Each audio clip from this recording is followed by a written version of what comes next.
tāds teiciens dzīves stils. Manuprāt, viņu aizraušanās ar motosportu ir viņu dzīves stils. Viņi dvīņi, viss jautājums, kur vienam cilvēkam būtu jāpilda vai jāatrisina. Tur viņi ir divi, un tā ir manā uztverē, tā ir priekšrocība.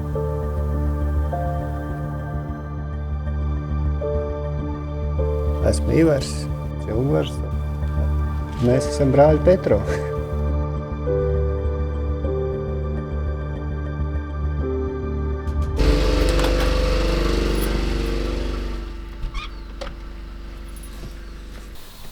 Tad jau tu laimēji vēl.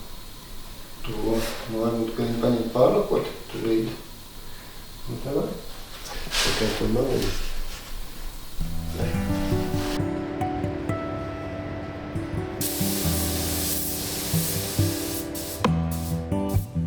Mēs bijām maziņi skolā, pat negājām. Kad teica aizved uz Tukumu kartingu trasti, tur notika kartingu sacensības. Un tad es domāju, ka tad mēs saslimām, kad ļoti gribējām kartingu, bet kaut kā tā sanāca, ka no 4 riteņiem mums iegriezās uz 2 riteņiem. Tas viss. Tētis ar visu sirdi un dvēseli mūs atbalstīja un brauc līdzi uz sacensībām. Mamma arī brauc līdzi. Mamma arī, jā. Brāļiem bija katram pa vairākiem mopēdiem. Tad vislielākie svētki bija tie, kad vecāki nebija mājās. Mēs tur bijām uz ielas vairāki bērni, tāds bariņš. Tad mēs saisījām sacensības. Un tad mēs, protams, braucām pa to ielu, uz priekšu, uz atpakaļ. Un kaimiņiem tie bija ne kā svētki kā mums, bet kā murgs. Bērnībā treniņi bija Pavārkalnā, kur no rīta līdz vakaram no mopēdiem nost nekāpām, bet tad jau, kad paaugāmies, tad uz biķerniekiem reizi nedēļā bija jābrauc un tur bija treniņi, jā. Kritām daudz, sasitāmies, jā, bet tā tieši sacensībās un lauss nekas nav. Vienreiz Jelgavā, tad mēs braucām, zelta mopēds bija, bet šosejā un Jelgavā man viens piegriez priekšā un tad es, nekas jau nebija, nokritu celi. Sasitu, nobrāzu, bet problēma bija tā, ka viņš iekaisa. Mēs jau neskrējām pie dakteriem ārstēties, uzlika ceļman lapu un mauc tālāk. Bet pēc kaut kādām nedēļām tur tas cēlis bija ritīgi sācis pūt. Tā lielākā trauma, kas saistīta ar motosportu.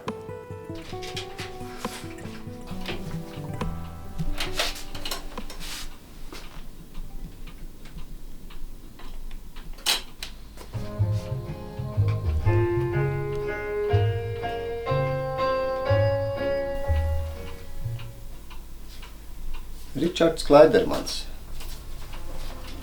Man tādas ir jau 3. Slavierītēm populārs gabals spēlē. Tad es viņus saliktu uz Klaidermans.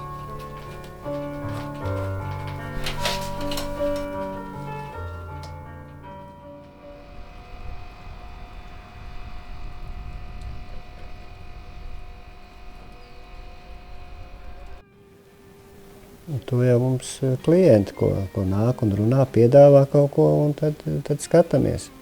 Protams, nav interesanti, kad jau 10 javas pēc kārtas vai kaut kādi citas mašīnas, kas viss vienādāks, tad tas bišķi sāk apnikt. Un tā, mocīts būs gatavs sezonai. Viss ir nomainīts, ceļas, riepas, motors ir pārbaudīts. Kad? Krāstais ir. cilvēki. Jā, pēc ārkārt nav.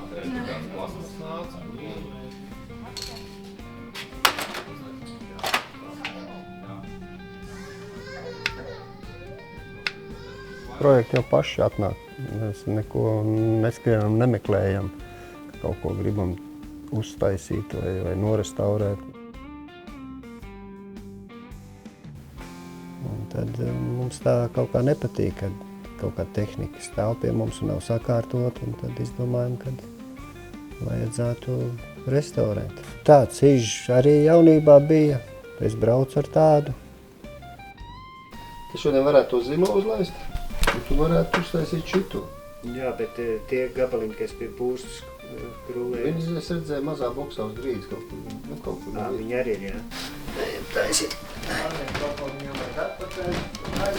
Pietiks. Jā, ir tādus.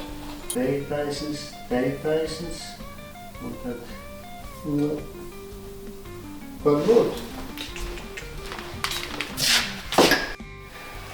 Tāds austiņš jāuztaisa šim mūrim.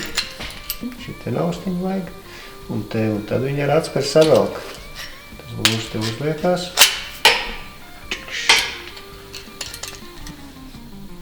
Tā kā tur bija.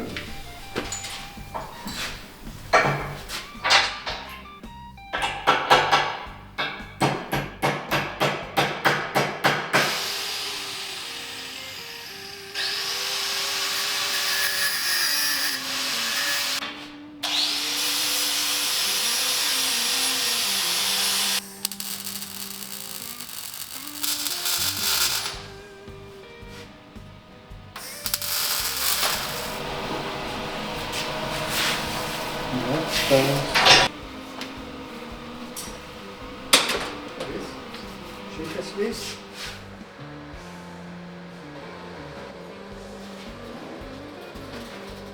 Kur piemetināja, tur vajadzētu nosmošot. Ja?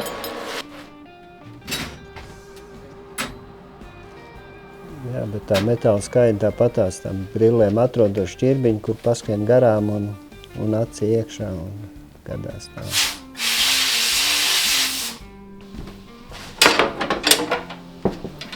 Tīri. Varam krāsot.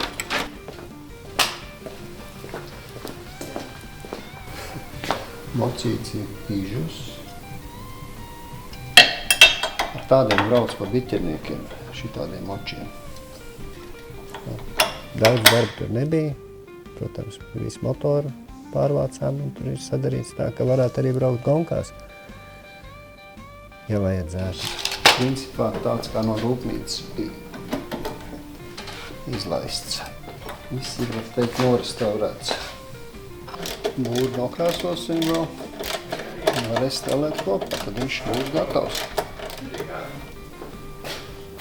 Nu, protams, ka domstarpības ir, bet to visu izrunājot, vienmēr nonāk pie kaut kāda kopsaucēja. Nav tā, ka tagad apvainojamies un viens aiziet uz vienu pusi, otrs uz otru pusi. Un tāpat, ja kaut ko būvē taisa, jā, tad vienmēr pakonsultējās viens ar otru, jā, kaut kāds idejas vai kā, nu, tāds atbalsts arī.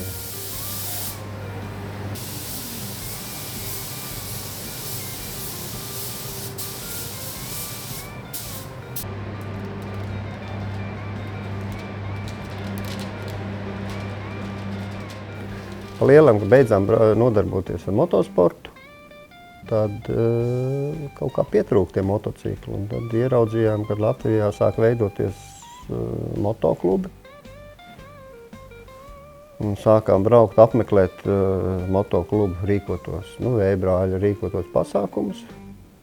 Un parunājot ar citiem dalībniekiem, sapratām, ka mums Tukumā ir tik daudz tie braucēji, kad izveidojam savu klubu. Kur tā prātāk stāv? Kavējās tā vienmēr.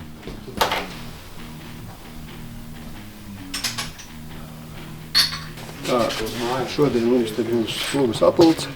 Pēc 2 nedēļām ir sezonas atklāšana, tad mums jāsarunā, kur mēs brauksim, cikos brauksim, kā brauksim. Vecpīters jāņem. Pēc krūmām neļaut dzert, bet pirmais cilvēks, kas kā iedzert. Ar tādiem, kā mēs tagad braucam, pat nevarējām sapņot, nevarējām iedomāties, ka mums tāda būs kādreiz.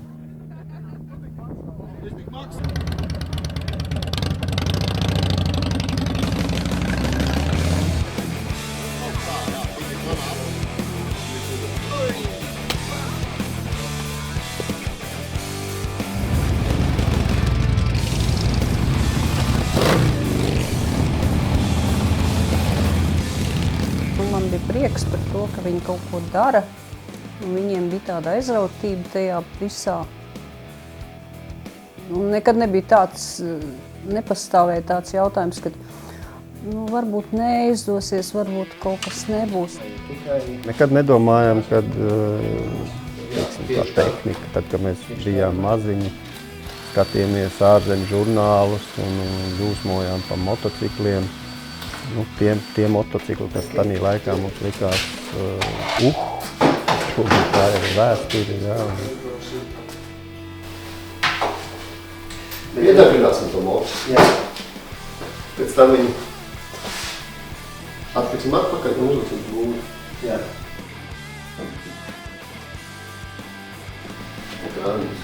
Bet vienkārši tās pašas. Tas nost mēģināsim pielēst. Viņš jau rūc. Tad mēģināsim to būru uzlikursim. Un tad brauksim uz veikalu.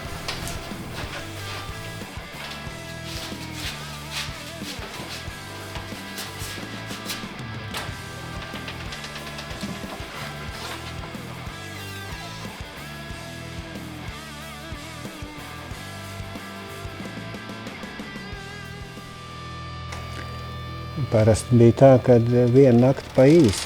Nekad nebija tā, ka dienu iepriekš viss bija kārtībā. Vienmēr kaut kas vēl tur vajadzēja paskrūvēt, padarīt, paregulēt un tā.